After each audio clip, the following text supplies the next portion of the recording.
We knew that these guys were going to come out and they were going to play hard. Pop's got these guys dialed in, and they're going to put up a fight, especially after what happened in Game 2. And got to give our guys credit. I thought JaVale was instrumental in us having some sort of impact at the beginning of the game. He was great for us on both ends of the floor. He made plays. Otherwise, we could have gotten down big if it wasn't for his energy to start the game. I got to give Clay credit. Clay, he doesn't get enough credit, obviously. He knocked down shots tonight, but he's got a heck of a defensive assignment during this series. He's guarding a guy or chasing a guy like Patty Mills around. He was one of our keys coming into the series is, make life as tough as possible on him because, he's a guy when he gets going, their team wins usually. And I said the stat earlier in the series, at the beginning of the series, they're like 40-4 when Patty scores 10 points or more. So, Clay's been on him quite a bit, and he's done a tremendous job with the help of the rest of his team. Got a little sloppy for us, especially at the beginning. We always talk about winning the possession game, and if we do, we're going to give ourselves a good chance to win.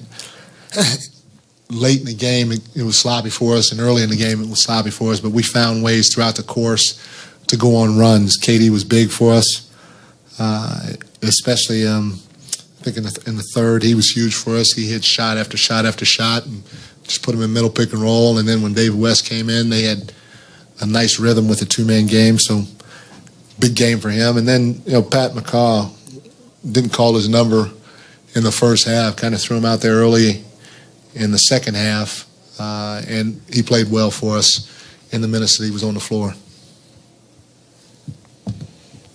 Questions? Mark Spears, undefeated. Mike, just break down that third quarter with Kevin and that run. I believe it was a 13-0 run that he had.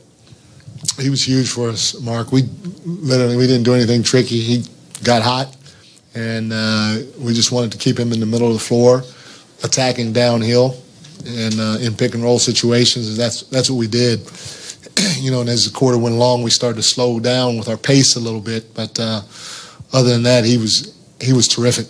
He made the right play every time down the floor, and obviously he made shots. He is who he is. There wasn't anything tricky or anything like that. He made tough shots, and some of the shots he was able to break loose, and they were easy, but he made play after play after play. And how does David West help in some of that, too, with some of his passing?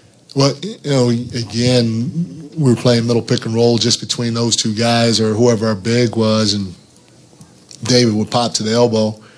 And if KD got double teamed, he'd throw a little bounce pass back to D West, or he'd throw it over the top. KD being 6'11", if he gets double teamed, it's easy for him to throw over the top of any double team. And since he was rolling at that point, they tried to change up their defense, it looked like, from time to time, and kind of double him. And as soon as KD gave it up to David, somebody had to close to David because he's a good shooter from 15 feet, that free throw line area. And as soon as that ball went back to David, KD made the right basketball play because he was overplayed. He cut back door. I think he maybe got 2 or 3 backdoor layups during that time with David on the floor, and just good chemistry between the two guys.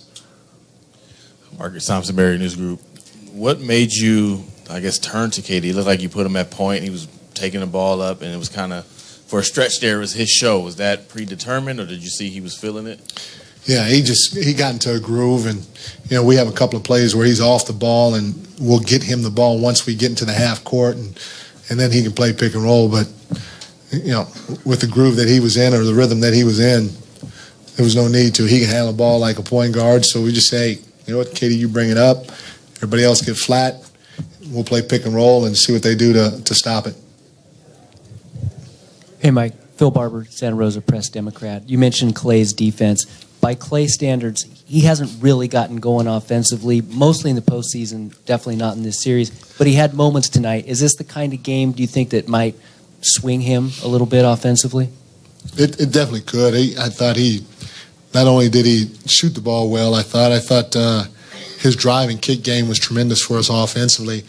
Not just tonight, but for most nights, his drive and kick game has been good. He's kept it real simple, made the right play, and obviously, once he gets back to shooting, or once he gets in a groove, it's lights out when he's cooking too. So great night for him, especially defensively. Hey, Mike. A lot of guys consider Manu one of the toughest guys to play the game. At his age, to put up a gutsy performance like he did like tonight, is he a guy who you just have to respect? Yeah, hey, man, everybody around the league has ultimate respect for him. I mean, he's been playing a long time, and only positive things happen when he's on the floor. I can't imagine doing the things that he's doing out there at his age, and looks like he can play a couple more years. I don't know if he wants to hear that, but the way that Pop treats his team and helps all his players out, the longevity, in my opinion, is there for Manu. Tim Calcom, American News. My couple questions. You talked about Steph's defense before the game. Then he goes out and gets 6 steals. Was that just a matter of him gambling a little bit to get those steals? What did you see in him to get that number?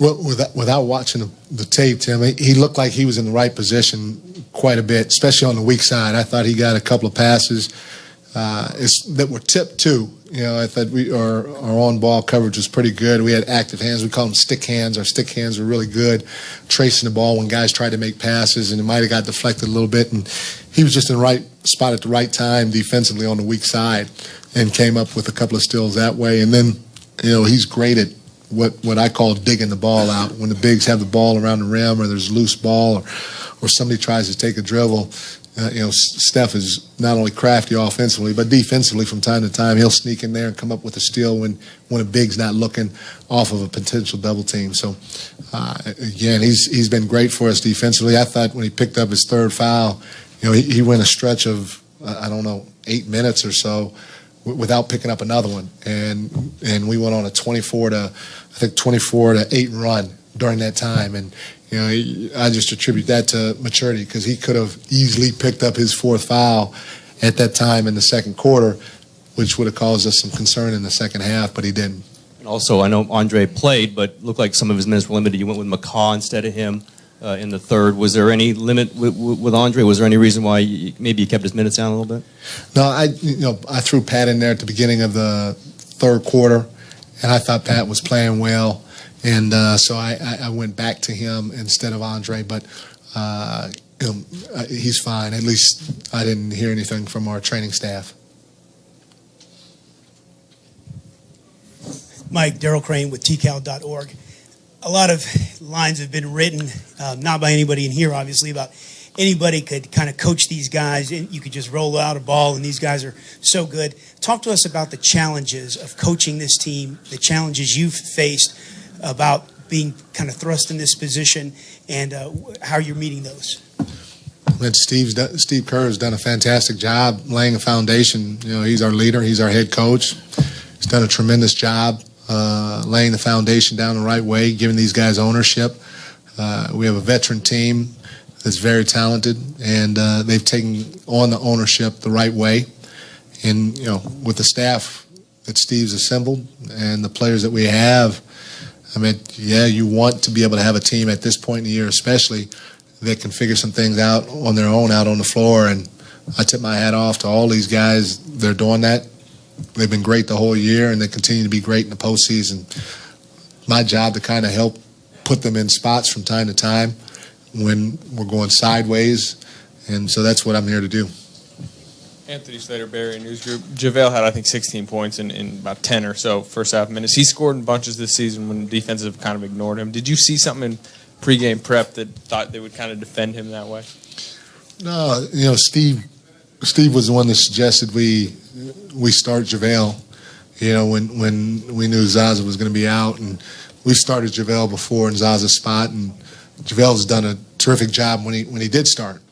And what tends to happen with him, you got KD out there, you got Clay out there, you have Steph out there, and like you said, I don't know why, but teams tend to forget about him and or leave him. And we got a ton of playmakers out there with him, especially with that starting group, and he knows what his role is. He kind of finds his way